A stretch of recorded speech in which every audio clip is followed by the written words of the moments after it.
কাঁঠালের বিচি এখন আর ভুলেও ফেলে দেবেন না। কাঁঠালের বিচি দিয়ে দুর্দান্ত স্বাদের এই রেসিপিটা যদি একবার আপনার জানা থাকে, কাঁঠাল যারা না খায় কাঁঠালের বিচির এই রেসিপিটা তারাও আঙুল চেটে পুটে খাবে। এতটাই ভালো হয় খেতে, খেয়ে কেউ বুঝতেই পারবে না এটা কাঁঠালের বিচি দিয়ে তৈরি করা। তার জন্য বেশি কিছু না, অল্প সামান্য উপকরণ দিয়ে তৈরি করে নিয়েছি কাঁঠালের বিচির দুর্দান্ত স্বাদের এই রেসিপিটি। গরম গরম ডাল ভাতের সাথে কাঁঠাল বিচির এই রেসিপিটা দুর্দান্ত লাগে খেতে, আর বানানোও ভীষণই সহজ। চলুন তাহলে দেখে নেওয়া যাক কিভাবে তৈরি করেছি কাঁঠাল বিচির দুর্দান্ত স্বাদের এই রেসিপিটি।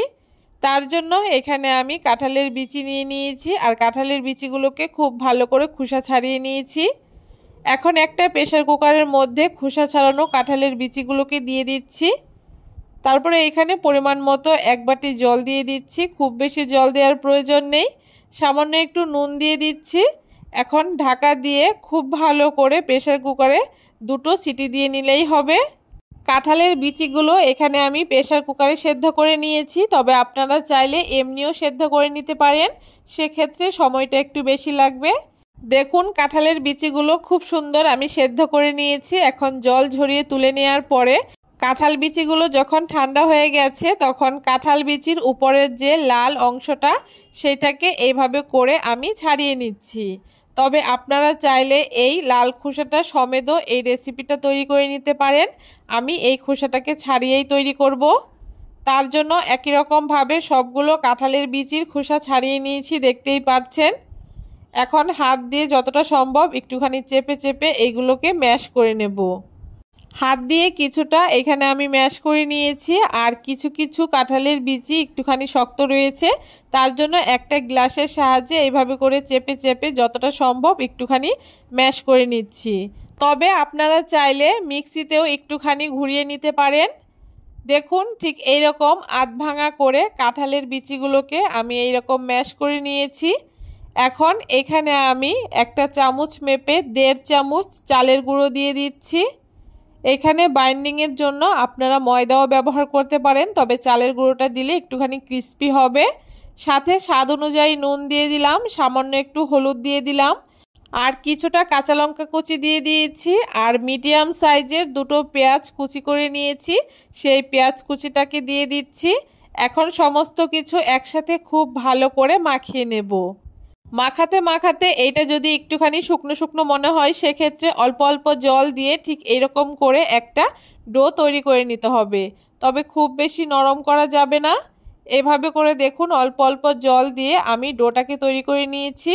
এখন এইখান থেকে অল্প অল্প করে নিয়ে ঠিক হাতের সাহায্যে এইরকম চ্যাপ্টা করে গোল করে আমি এই পকোড়াগুলোকে তৈরি করে নিয়েছি।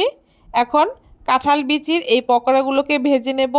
তার জন্য উনানে একটা প্যান বসিয়ে দিয়ে পরিমাণ মতো তেল দিয়ে দিয়েছি। তেলটা যখন খুব ভালো করে গরম হয়ে গেছে তখন উনানের আঁচটাকে একদম লোতে করে দিয়ে এক এক করে আমি সমস্ত পকোড়াগুলোকে হাতের সাহায্যে ঠিক এইরকম করে গোল গোল করে শেপ করে দিয়ে দিচ্ছি। তবে আপনারা চাইলে যে কোনো শেপ করে এই পকোড়াগুলোকে ভেজে নিতে পারেন।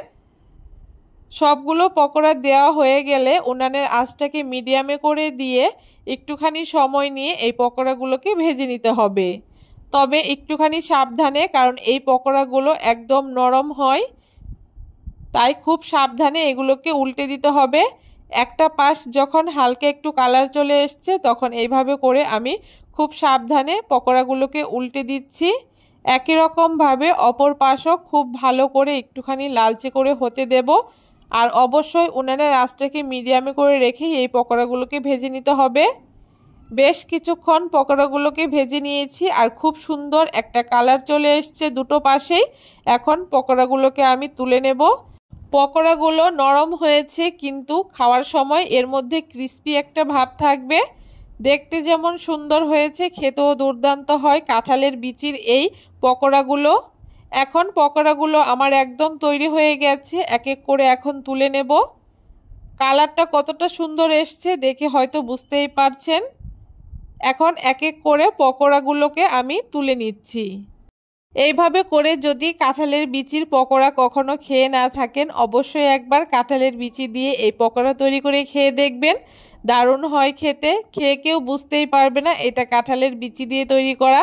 এইটা একদম ডালের পকোড়ার মতো খেতে হয়।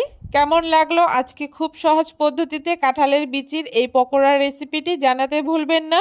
ভিডিওটা ভালো লাগলে অবশ্যই সবার সাথে শেয়ার করে আমার চ্যানেলটাকে সাবস্ক্রাইব করে দেবেন।